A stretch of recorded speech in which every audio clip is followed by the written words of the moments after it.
پاک پڑھ لیں۔ الصلاۃ والسلام علیک یا رسول اللہ وعلی آلک و اصحابک یا سیدی یا حبیب اللہ۔ نبی کریم صلی اللہ علیہ وآلہ وسلم کی ذات مبارکہ پر درود پاک پڑھنے کی بڑی برکتیں ہیں، اور ہمارے لجپال آقا کی تو یہ شان ہے کہ اللہ بھی درود بھیجتا ہے، فرشتے بھی درود بھیجتے ہیں، سارے مومن بھی درود بھیجتے ہیں۔ ہمارے آقا کی شان سبحان اللہ۔ یہ درخت، یہ پتھر، یہ شجر، یہ حجر، یہ زمین، یہ آسمان، ہر چیز نبی پاک علیہ السلام کو جانتی پہچانتی ہے، حضور اللہ کے رسول ہیں، اور درخت اور پتھر بھی آقا پر درود و سلام بھیجتے ہیں۔ تو آپ بھی محبت سے پڑھ لیں۔ الصلاۃ والسلام علیک یا رسول اللہ وعلی آلک و اصحابک یا سیدی یا حبیب اللہ۔ اتنی بڑی علمی اور روحانی شخصیت تشریف فرما ہیں، ان کی موجودگی میں میرے جیسے بندے کو جو رٹے الفاظ ہوتے ہیں وہ بھی بھول جاتے ہیں، تو ان کی دعاؤں کے سائے میں جو کچھ عرض کروں گا اللہ اپنی بارگاہ میں قبول فرمائے۔ میں نے آپ کے سامنے آیت کریمہ تلاوت کی ہے۔ اللہ تعالیٰ ارشاد فرماتا ہے وَقَضَى رَبُّكَ، حبیب صلی اللہ علیہ وسلم آپ کے رب نے فیصلہ فرما دیا ہے، پکی بات کر دی ہے، فیصلہ کر دیا ہے اللہ نے۔ کیا فیصلہ کیا ہے؟ اللہ تعبدوا الا ایاہ، کہ عبادت صرف و صرف اللہ کی، اللہ کے علاوہ کسی اور کی عبادت نہیں، عبادت صرف اللہ کی ہے۔ یہ آپ کے رب نے فیصلہ فرما دیا ہے۔ اللہ نے اپنی عبادت کا ذکر کرنے کے فوراً بعد ارشاد فرمایا، وہی آیت ہے اور اگلے الفاظ ہیں وَبِالْوَالِدَيْنِ إِحْسَانًا، فرمایا کہ اپنے والدین کے ساتھ احسان کرو، اچھا سلوک کرو۔ جو اعلیٰ درجے کا حسن سلوک ہوتا ہے نا، یعنی آپ کہیں جی اس نے تو اینڈ کر دی، اعلیٰ درجے کا جو حسن سلوک ہوتا ہے، اچھا رویہ ہوتا ہے، اس رویے کو احسان کہہ سکتے ہیں۔ وَبِالْوَالِدَيْنِ إِحْسَانًا، مطلب کہ جتنا تم سے ہو سکتا ہے اتنا اپنے والدین کے ساتھ اچھا سلوک کرو، احسان سلوک والا سلوک کرو۔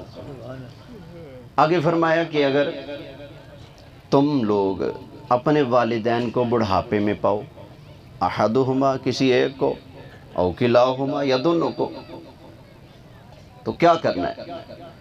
اکثر یہ ہوتا ہے جب کوئی بھی آدمی بڑھاپے میں پہنچ جاتا ہے نا، تو جیسے جسمانی طاقت میں کمی ہوتی ہے، پٹھے کمزور ہوتے ہیں، یہ ہاتھ پاؤں پہلے کی طرح ورک نہیں کرتے، نظر کے اندر وہ پہلے والی طاقت نہیں رہتی، بالکل اسی طرح یہ بھی ہو جاتا ہے کہ یہ جو دماغ پہلے کی طرح جو کام کرتا تھا نا، پہلے والی جو سمجھداری، دانائی، عقل مندی جو تھی، اس میں بھی تھوڑی بہت کمی آ جاتی ہے، بچوں والا حساب و کتاب بھی ہو جاتا ہے جب بندہ بڑی عمر کو پہنچ جاتا ہے۔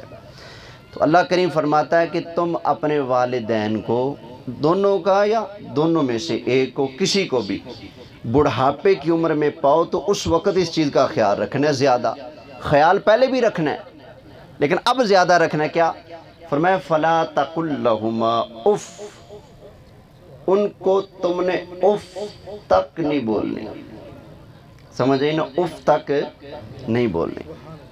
اب دیکھیں جو اللہ والدین کے حق میں اف کہنا پسند نہیں کرتا، وہ والدین کی نافرمانی، پھر والدین کے ساتھ قطع کلامی، تعلق توڑ دینا، ناطہ توڑ دینا، بولنا ختم کر دینا، والدین کو گالیاں دینا ہے، اور ان کو کہنا ابا تجھے کیا سمجھ ہے، تم لوگ تو ان پڑھ ہو، تمہیں کیا پتہ اس طرح کی باتیں اللہ تعالیٰ کیسے گوارا کرے گا ہیں؟ تو اف تک کہنے کی اجازت نہیں ہے۔ تو بعض مترجمین نے اس کا ترجمہ نا ہو بھی کیا ہے، ہو اس طرح کا نا کہ کوئی بات اگر تمہارے والدین کہیں اور تمہاری منشا کے خلاف ہو تو تم نے یہ بھی نہیں کہنا ہاں ابا کیا کہ امی جی کی ہیں انج، تو فرمایا اتنا بھی تم نے بولے صحیح اف تک نہیں کہنا، یا اللہ اف نہیں کہنا پھر بولنا کیسے ہے؟ فرمایا وَقُلْ لَهُمَا قَوْلًا كَرِيمًا، بڑی عزت سے بڑی نرمی سے بات کرنی ہے، سمجھ آئی نا؟ آگے فرمایا وَقْفِدْ لَهُمَا جَنَاحَ الذُّلِّ مِنَ الرَّحْمَةِ، یہ جو تمہارے بازو ہیں نا، بازو، ان اپنے بازوؤں کو، اپنے آپ کو بڑی عاجزی، انکساری اور بڑی شفقت کے ساتھ اپنے والدین کے آگے جھکا کے رکھو، اپنے جسم کو، اپنے آپ کو، اپنی باتوں کو، اپنی آواز کو، اپنی رائے کو اپنے والدین کے آگے کم رکھو، ان کے آگے اونچا مت بولو، ان سے آگے مت چلو، ان سے پہل مت کرو کسی بھی والدین میں، یعنی کہ ہر معاملے میں اپنے والدین کو کیا رکھنا ہے؟ آگے رکھنا ہے، اور ان کی عزت اور احترام کو ہمیشہ برقرار رکھنا ہے۔ ہمارے ایک خطیب صاحب ہیں مولانا ملازم حسین ڈوگر صاحب، انہوں نے ایک بات کی بڑی اچھی لگی مجھے، آپ کو بھی سنا دیتا ہوں۔ وہ کہتے ہیں جب بندہ بوڑھا ہو جاتا ہے نا، اس کے اندر دو چیزیں جمع ہو جاتی ہیں۔ کتنی؟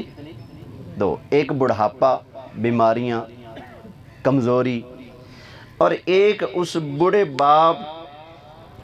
بابے کے اندر چھپا ہوا ابا، والد، سمجھ آئی نا؟ یہ دو چیزیں جمع ہو جاتی ہیں، ایک بڑھاپا آ گیا، پھر اس بوڑھے کے اندر چھپا ہوا باپ۔ تو انہوں نے کہا کہ بڑھاپا تو آنے جانے والی چیز ہے، لیکن اس بوڑھے کے اندر جو چھپا ہوا ابا ہے نا، اس کو کبھی مرنے نہ دینا، سمجھ آئی نا؟ وہ بوڑھا بھی ہو جائے، اس کے اندر یہ چیز برقرار رہے، اس کو احساس ہو کہ میرے بچے ہیں اور میں ان کا باپ ہوں، سمجھ آئی نا؟ یہ دیکھنا بندے نے کام تو اپنا ہی کرنا ہوتا ہے۔ بندہ کھیت جائے تو بندہ بس پوچھ لے ابا جی دسو کیڑے کلے نو پہلے پانی لاواں، ادھر 6 کنالوں کو پہلے پانی لگا لوں یا پہلے ادھر لگا لوں، پہلے یہ کر لوں یا پہلے وہ کر لوں، ہیں بجائی کرنے لگے ہیں تو پہلے یہ کر لیں، اتنا بیج ڈالنا ہے یا اتنا ڈالنا ہے۔ کھیت میں جا کر جو مرضی کرو، چاہے جدھر مرضی پانی لگا لو، لیکن جب آپ بات میں اپنے والد سے پوچھتے رہو گے نا ابا جی کیسے کرنا ہے، اماں جی کیسے کرنا ہے، تو ان کے بڑھاپے کے اندر چھپے ہوئے جو والدین ہیں، جو امی اور ابا ہیں، وہ ان کے اندر سے احساس ختم نہیں ہوگا، وہ برقرار رہے گا ان کے اندر کہ ہم کیا ہیں؟ والدین ہیں۔ آگے فرمایا وَقُلْ رَبِّ ارْحَمْهُمَا كَمَا رَبَّيَانِي صَغِيرًا، اللہ نے جہاں والدین کے ساتھ اچھا سلوک کرنے کا حکم دیا نا، وہاں بندے کو یاد کرایا کہ اپنا بچپن یاد کر، اپنا بچپن یاد کر۔ جب تو بچپن کے اندر تھا، کم عقل تھا، کم سمجھتا تھا، تو بول بھی نہیں سکتا تھا، صرف رونا آتا تھا، تیرے رونے سے تیری ماں کو پتہ لگ جاتا تھا کہ میرے بیٹے کو بھوک لگی ہے، میرے بیٹے کو پیاس لگی ہے، میرے بیٹے کو بخار چڑھ گیا ہے، میرے بیٹے کے پیٹ میں درد ہے، گیس کا مسئلہ ہو گیا ہے، فلاں مسئلہ ہو گیا ہے۔ فرمایا اپنے بچپن کو یاد کر۔ آج تو اپنے والدین کے سامنے سار اٹھا کے بات کرتا ہے، آج کہتا ہے کہ ابا جی تمہیں کیا پتا، امی جی تمہیں کیا پتا، تم پرانے بابوں والی سوچیں لے کر بیٹھے ہو۔ فرمایا آج تم یہ باتیں کرتے ہو نا۔ وَقُلْ رَبِّ ارْحَمْهُمَا كَمَا رَبَّيَانِي صَغِيرًا، اللہ کی بارگاہ میں یہ عرض کر یا اللہ میرے ان والدین پر، ان دونوں پر رحم فرما جس طرح انہوں نے بچپن میں مجھ پر مہربانی کی تھی، تو ان پر مہربانی فرما جیسے انہوں نے مجھ پر مہربانی کر کر کے، شفقت کر کر کے پالا ہے۔ یہ دیکھیں نا بچہ چھوٹا سا ہوتا ہے، الٹی پلٹی ہر قسم کی باتیں بھی کرتا ہے، الٹ پٹانگ حرکتیں بھی کرتا ہے، شرارتیں بھی کرتا ہے۔ آپ پیسے دیں گے وہ پھاڑ دے گا، آپ دوائی رکھیں گے وہ گرا دے گا، دودھ سامنے ہوگا گرا دے گا، پھیٹ دیں گے نیچے پھینک دے گا، کھلونا دیں گے توڑ دے گا، سمجھ آئی نا؟ روٹی آپ کے ہاتھوں سے لے کر نیچے گرا دے گا۔ وہ ساری شرارتوں والے کام ہوتے ہیں نا، بچوں کے نا سمجھی والی باتیں کرتے ہیں، 10 مرتبہ 20 مرتبہ آپ کا بچہ آپ سے پوچھے گا، بیٹی ہو وہ بھی پوچھتی ہے، بیٹا ہو وہ بھی پوچھتا ہے، ابا یہ کیا ہے، آپ بتائیں گے، پھر پوچھے گا یہ کیا ہے، آپ بتائیں گے، یہ کیا ہے، پھر بتائیں گے، یہ کیا ہے، پھر بتائیں گے، یہ کیا ہے، پھر بتائیں گے۔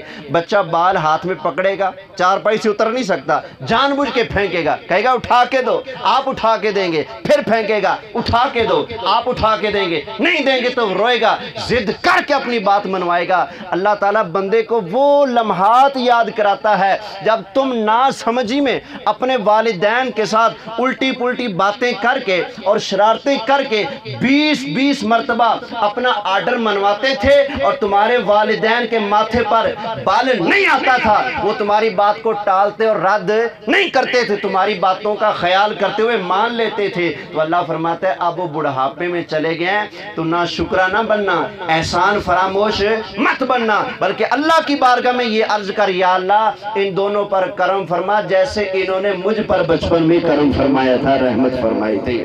تو اللہ نے قرآن کریم میں جگہ جگہ فرمایا وَبِالْوَالِدَيْنِ احسانا، وَبِالْوَالِدَيْنِ احسانا، والدین کے ساتھ اچھا سلوک کرو، اچھا سلوک کرو۔ بس ایک حدیث آخری، اس کے بعد شاہ صاحب قبلہ کا خطاب ہوگا۔ نبی کریم علیہ السلام کی بارگاہ میں ایک صحابی نے عرض کیا، آقا ارشاد فرمائے میرے حسن اخلاق کا سب سے زیادہ حقدار کون ہے؟ کس چیز کا؟ میرے حسن اخلاق، یعنی کس کے ساتھ میں ادب سے پیش ہوں، زیادہ حقدار کون ہے؟ کس کے ساتھ میں نرمی سے پیش ہوں، زیادہ حقدار کون ہے؟ کس سے میں نرم لہجے میں بات کروں، جھک جھک کے پیش ہوں، ادب کروں، ہاتھ چوموں، پاؤں چوموں، ان کی بات کو اپنی بات پر ترجیح دوں، اپنی ذات سے اپنے مال جان اولاد ہر ایک سے بڑھ کر ان سے پیار کروں۔ آقا میرے حسن اخلاق کا سب سے زیادہ حقدار کون ہے؟ تو نبی کریم علیہ السلام نے ارشاد فرمایا تیرے حسن اخلاق کا سب سے زیادہ حقدار تیری ماں ہے۔ بولیے کون ہے؟ ماں ہے۔ پھر پوچھا آقا ثم، پھر فرمایا تمہاری ماں۔ آقا پھر فرمایا تمہاری ماں۔ اور جب چوتھی مرتبہ عرض کیا گیا تو اب نبی کریم علیہ السلام نے ارشاد فرمایا تمہاری ماں کے بعد تمہارے حسن اخلاق کا سب سے زیادہ حقدار تمہارا باپ ہے۔ اب یاروں کے ساتھ یاریاں نبھانیاں، رات کو آدھی رات میں گھر میں آنا، امی سمجھائے اب بیٹا مجھے نیند نہیں آتی جلدی اماں تو سو جایا کر، ہیں ابا تو سو جایا کر، پتہ نہیں ابا ارے بیمار نے ان کو نیند نہیں آتی، تمہیں کیا پتہ وہ کس بیماری میں ہیں، کیا پتہ تمہاری فکر کی وجہ سے ہیں ان کی کمر بھی ٹیڑھی ہو گئی ہو، تمہارا سوچتے سوچتے ان کے بال سفید ہو گئے ہو، تمہاری رائے تکتے تکتے کہ روزانہ میرا بیٹا لیٹ آتا ہے کبھی تو جلدی آئے گا نا، تمہاری رات دیکھتے دیکھتے اس کی کمر جھک گئی، اس کی نظر کمزور ہو گئی، اور تم کہتے ہو کہ پتہ نہیں ابے کو کیا بیماری ہے، سوتے ہی نہیں جلدی جلدی۔ تو اف کہنے کی رب اجازت نہیں دیتا تو اتنی لمبی زبان چلانے کی رب اجازت دے گا؟ بولیں تو صحیح۔ والدین کہتے ہیں بیٹا یہ بندہ صحیح نہیں، بچ کے رہنا، ابے کو کیا پتہ۔ اس کا مطلب آپ قرآن والی حد کراس کر رہے ہو۔ اللہ تعالی ہمیں والدین کے ساتھ حسن سلوک کے ساتھ پیش آنے کی توفیق عطا فرمائے۔ قاری صاحب بھی فرما رہے تھے غنیمت ہیں جن کے والدین زندہ ہیں قدر کر لو۔ ہم تو گندے مندے ہیں نا، ہماری اوقات ہی کیا یار، کس کھاتے میں ہم یار، نہ کوئی عمل ہے نہ کوئی کردار کی خوبی ہے، ہیں بے عمل بد عمل ہم ہیں، کیا خوبی ہمارے ادھر کوئی بھی نہیں نا۔ اللہ کے نبی موسیٰ علیہ السلام جب والدہ کا سایہ اٹھتا ہے تو رب کیا فرماتا ہے؟ اے موسیٰ اب ہم سے ہم کلامی کرنے کے لیے کوہ طور پہ آؤ نا تو سنبھل کے آنا۔ پہلے جب موسیٰ علیہ السلام جاتے تو ماں عرض کرتے یا اللہ میرا بیٹا ہے جذباتی ہے، غصے میں آ جاتا ہے، یا اللہ اگر کوئی گرمی والی بات کر دینا تو یا اللہ مہربانی کرنا، اگر گرمی والی بات نکل جائے تو مہربانی کرنا۔ لیکن جب ماں کا سایہ اٹھ گیا تو اللہ فرماتے ہیں موسیٰ علیہ السلام اب کیسے آنا، ذرا سنبھل کے آنا۔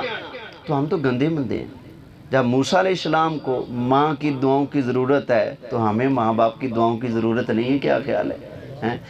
دعائیں لو جن کے والدین حیات ہیں قدر کر لو۔ وما علیہ الا البلاغ المبین۔